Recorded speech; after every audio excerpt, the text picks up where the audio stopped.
Matthieu chapitre 8. Ça, c'est la recommandation de Dieu. Verset 8, il dit, produisez donc du fruit digne de la repentance. La Bible dit que clairement, tu peux produire, il y a des fruits, des sortes de fruits. Mais ici, la Bible dit, il faut produire donc, produisez donc du fruit digne de la repentance. Le fruit digne de la repentance. Le fruit qui va montrer que tu t'es repenti. Le fruit digne de la repentance, c'est ce qui est la volonté de Dieu. Qu'un enfant, comme tu t'es repenti aujourd'hui, tu as changé ta vie, il faut maintenant commencer à produire des fruits qui vont montrer que tu as changé totalement. Il ne faut pas seulement commencer à marcher. Je suis chrétien, je suis repenti. Mais tu marches toujours comme tu marches auparavant.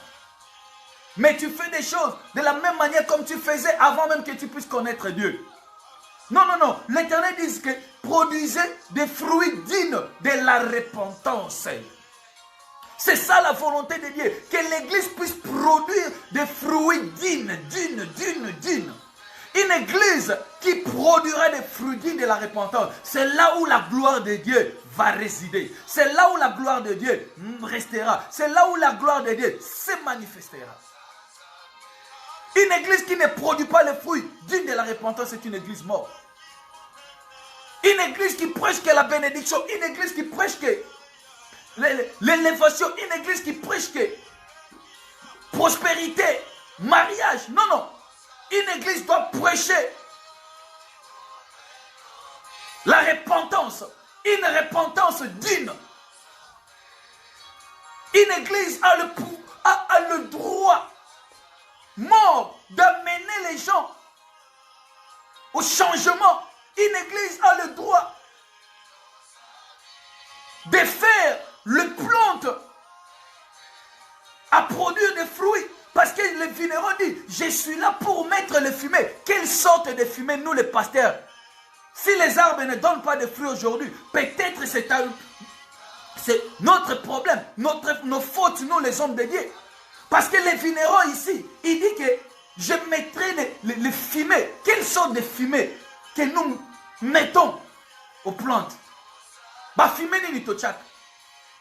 Nous venons avec le fumier de la prospérité. Nous venons avec des fumées de l'élévation. Nous venons qu'avec les fumées de délivrance.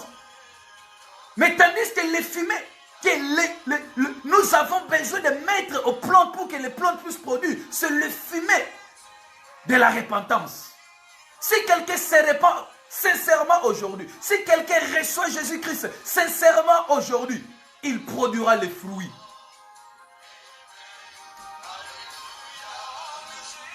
Bien-aimé, change ta vie.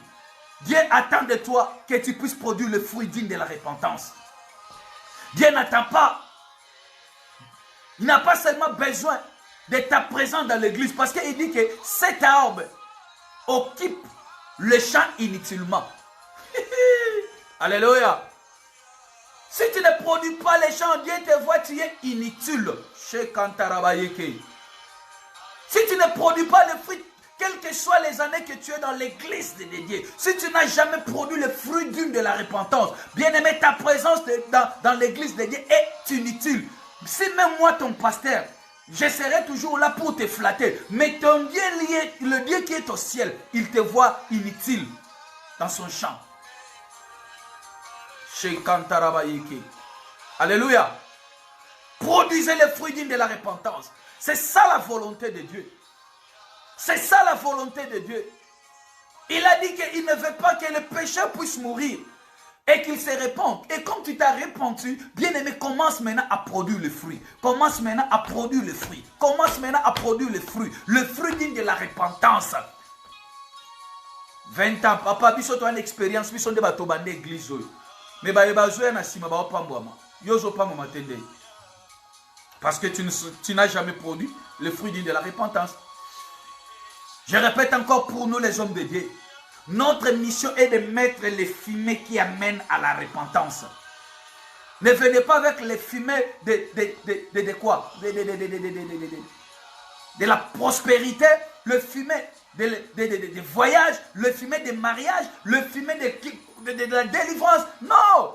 Véritable fumet, c'est que le maître du champ attend de nous et que nous mettons le fumet qui amène à la repentance pour que l'arbre puisse produire le fruit. Bien-aimé, il faut que les arbres, toi qui es l'arbre de l'Éternel, comme Dieu nous a appelés dans le livre d'Ésaïe 5, il dit que le plan que je parle ici, c'est la maison d'Israël. Le plan que je parle aussi, c'est toi. L'arbre que je parle aussi, c'est toi. Tu es un arbre que Dieu a planté dans son jardin. Le jardin, c'est le monde. Alléluia. Le jardin, c'est le monde. Tu es dans le monde et il faut produire de bonnes choses. Afin que le maître, le jour qu'il reviendra, qu'il trouve de bons fruits et il sera content. Quels sont ces fruits que la Bible nous demande de produire? Quels sont ces fruits dignes de la repentance qu'on nous demande d'avoir? Allons-y dans le livre de Galates chapitre 5.